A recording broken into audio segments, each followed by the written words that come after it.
Finalmente, Frances Ramírez de la Torre estudió literatura y la maestría en literatura peruana y latinoamericana en la Universidad Nacional Mayor de San Marcos, fundó el grupo poético Artesanos y la revista Cuentos, publicó Artesanos, Papel de Viento, En la orilla del ocio, Poema encarnado y Puertos rotos, Curiosas olas. Poemas suyos han sido antologados en Nueva Poesía Hispanoamericana y revistas virtuales, tanto nacionales como extranjeras. Edita el libro Neorrealismo y Transculturación en el Sexto, un discurso de la insularidad.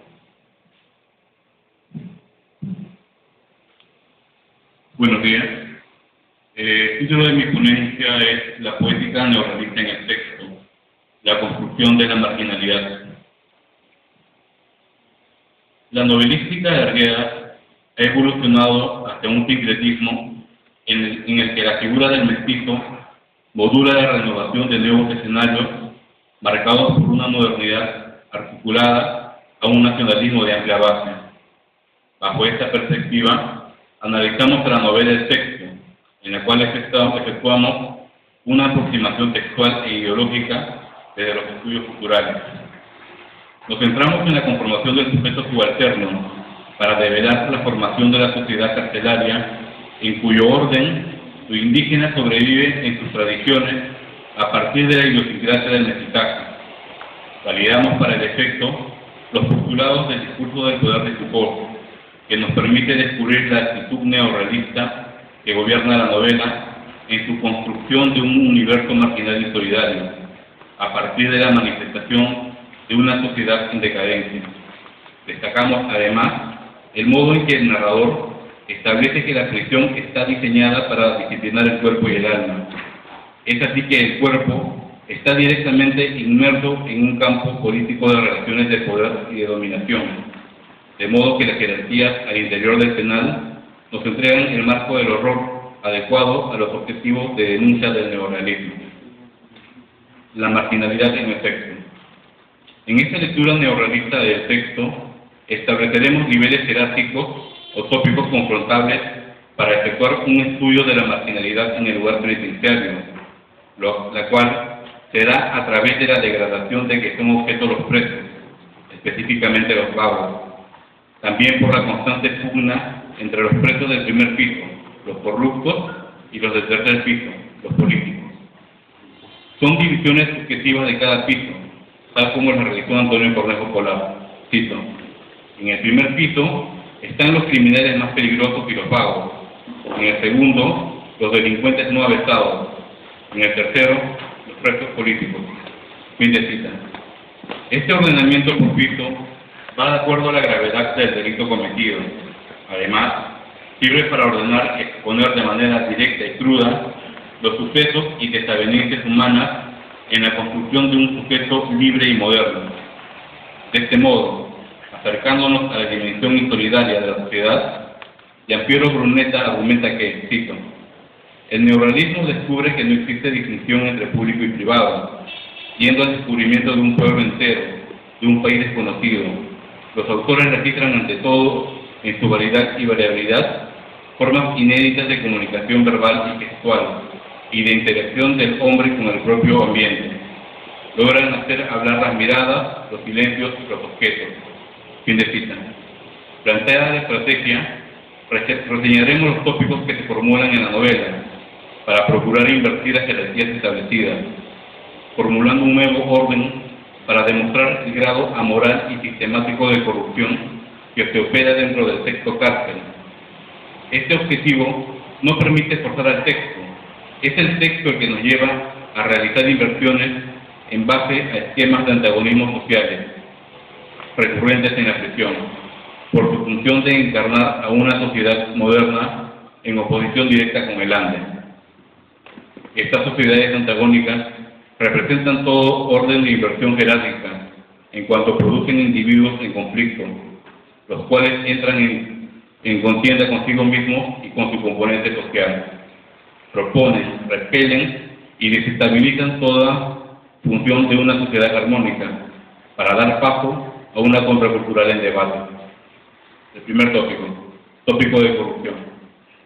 La historia de la novela se presenta por medio de Gabriel, narrador protagonista, quien es un personaje mestizo con ascendencia andina, un mixti, el cual recrea el mundo carcelario. A través de Gabriel, conocemos que la corruptela la realizan los criminales más peligrosos y los jefes del recinto penitenciario, los primeros por los abusos, los segundos por su inacción para suprimirlos.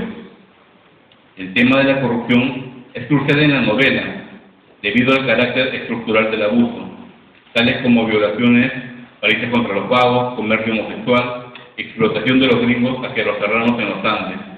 Este tópico se desarrolla esencialmente en el primer piso de la cárcel, donde, como registra Cornejo Forar, cito, las únicas relaciones humanas son, monstruosamente, las homosexuales. Fin de cita. Esta es una sociedad perversa, en la cual se dan las relaciones humanas en una especie de mundo al revés, lo cual sectoriza el verdadero ímpetu humano hasta animalizarlo. Ana Fuscova sobre este punto nos dice que, cito, el sexo es un mundo al revés, lo monstruoso es normal, en cambio la fe en la bondad y el sentido de justicia se consideran algo patológico. Fin de cita. Y luego nos confirma que para Arguedas, cito, la violencia tiene la forma más humillante, la violación. En el primer piso es la violación física, en el piso de los presos políticos es una violación interpretativa, la que viola el sentido del gesto humano, atribuyéndole al hombre intenciones mezquinas. Fin de cita. Puesto que todo acto por desterrar esta corruptela tiene su confrontación con otros quizás peores. Estableceremos, pues, la siguiente jerarquía: corrupción, incertidumbre. Esta jerarquía se instituye a través de la hegemonía basada en el caos, en el desorden, que proclaman los corruptos frente a los demás presos. Es la aceptación de Puñalada, recluso del primer piso, como el amo del penal, en compañía de otros corruptos como Maraví, los cuales propagan el desorden en el recinto penitenciario. Así lo pone Camas a Gabriel, cito, ya verás a Puñalada, es un negro grandote con ojos de asno, parece que no siente rabia ni remordimiento ni dolor de cuerpo, verás, es un amo ahí abajo. Fin de cita.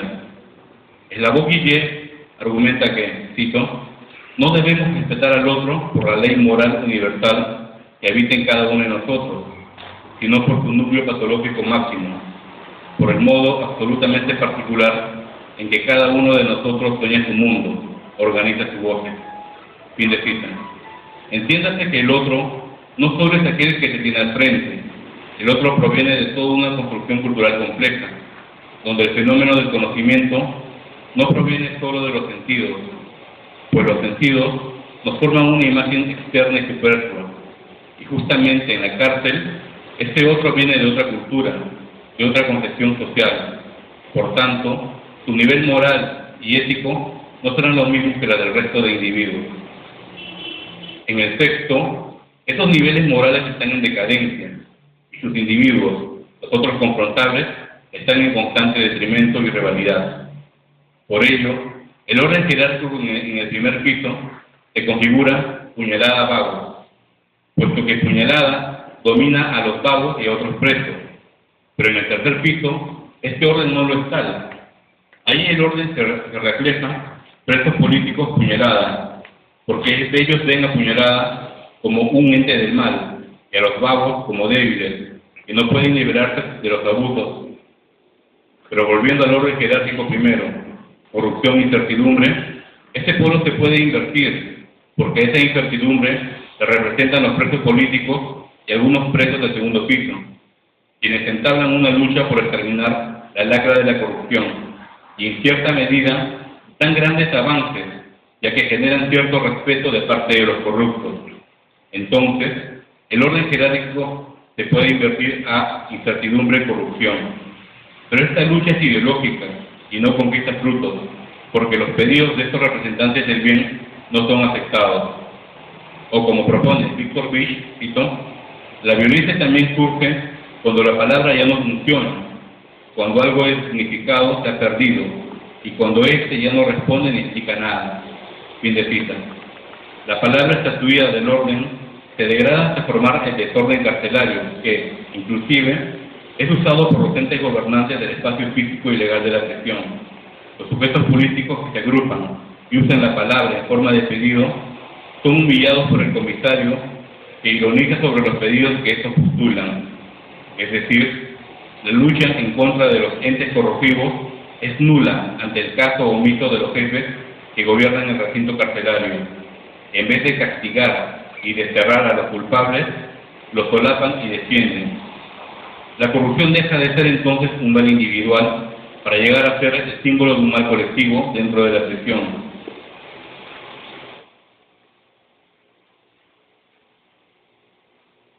Sobre este punto, Eduardo Huara nos clarifica de la siguiente forma, cito: las instituciones policiales de investigación se convierten en instituciones de represión. La institución estatal, al igual que las instituciones privadas, se identifican por la arbitrariedad, por la imposición de la arbitrariedad, por la imposición de la justicia. Cuando se comete un crimen, no se trata de esclarecer la verdad, se trata más bien de encontrar a alguien y luego torturarlo hasta que se inculpe.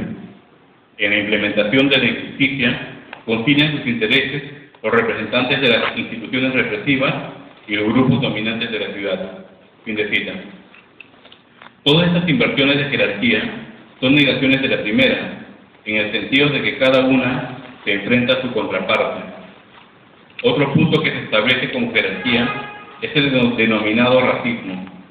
Este racismo está expresamente constituido bajo dos polos gobernantes.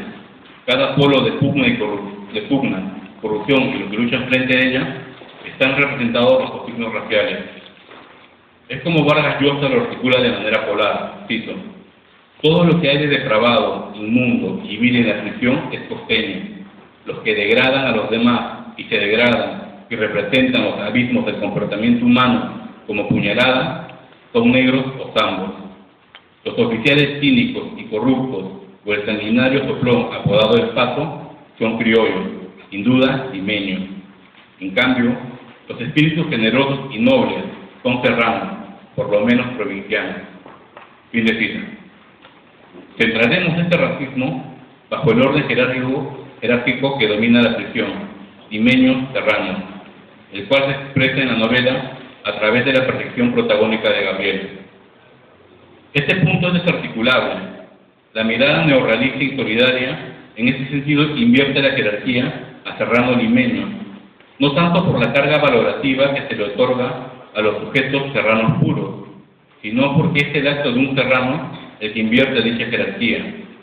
Este acto es la muerte de Pacasmayo, es un suicidio, es una inmolación al no soportar la visión del hombre atroz, degradado por la barbarie carcelaria.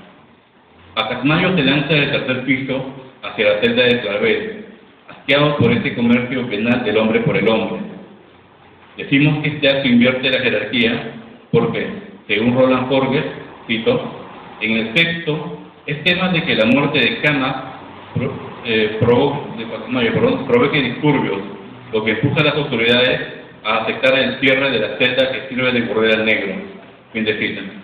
Este acto ayuda a que el negro exhibicionista, un vago, de muerte apuñalada a partir de la confusión generada por el suicidio.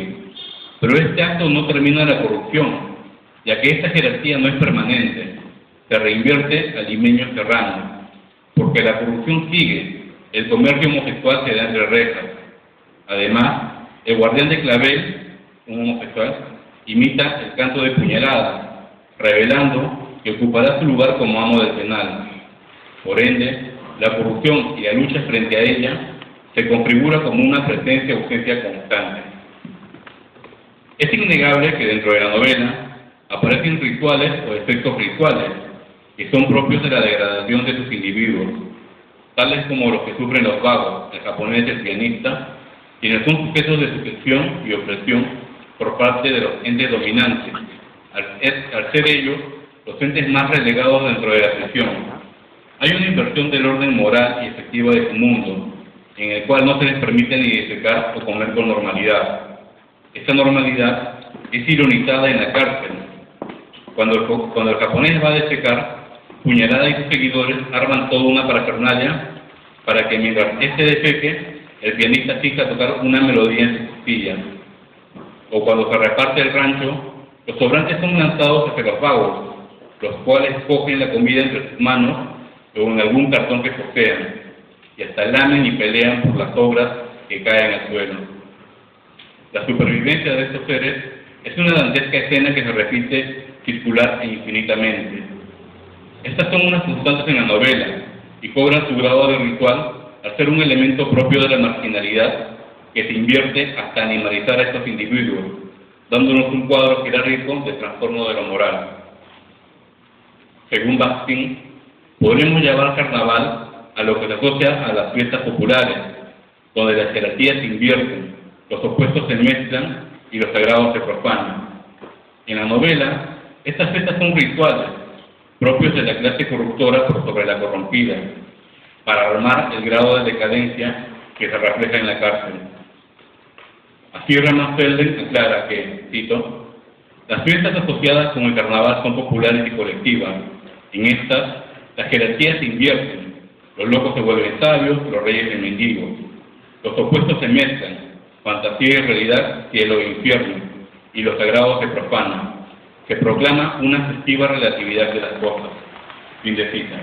Además, la religión y la cultura representan el eje de la identidad en el constructo de las nuevas sociedades que regresan a sus festividades como reminiscencia o como búsqueda de esa identidad que dignifique su proceso sociocultural, resimilando los componentes tradicionales que genera el folclore o la tradición étnica para definirlos y ubicarlos en los nuevos procesos elementales del mundo moderno, sin lo cual es imposible la comprensión realista del mundo.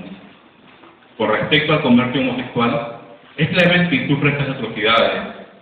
Sobre este punto, Marta Lamas apunta que, cito, el cuerpo es ya un territorio sobre el que se construye una red de placeres e intercambios corporales a los que los discursos dotan de significado.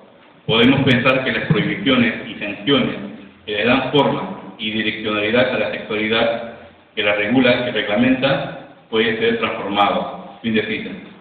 Este comercio venal se transforma en un intercambio comercial, en la cual su sexualidad es motivo de intercambio.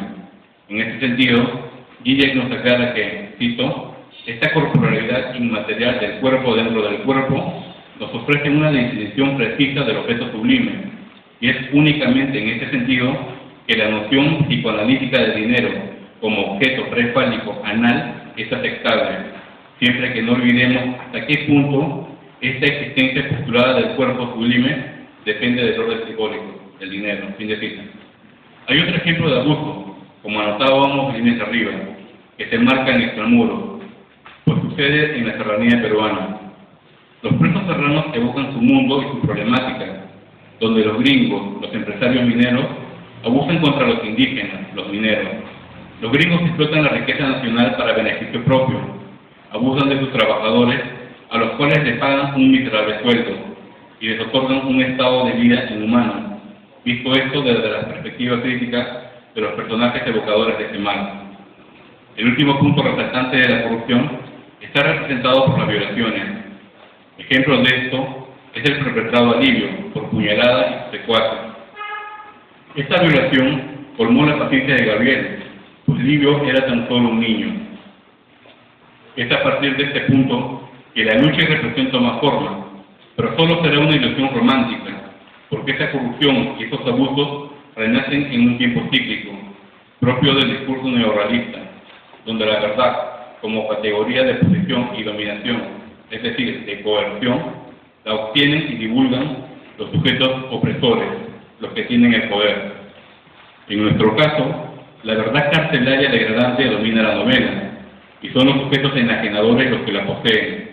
Por tanto, valían sus actos contra los sujetos marginales, enclaustrados dentro de la prisión, hasta deshumanizarlos, aun contra todo acto que intente oponérseles. La verdad, entonces, también es motivo de dominación. Tópico de lucha y represión.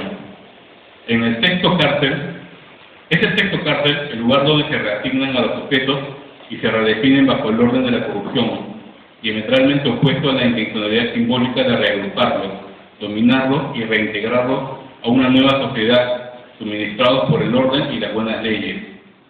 Y en toda la obra existe la confrontación entre estos dos tópicos, lucha y represión, los cuales están refrendados por el discurso del poder, el cual es el encargado del ordenamiento macroestructural psíquico simbólico e ideológico.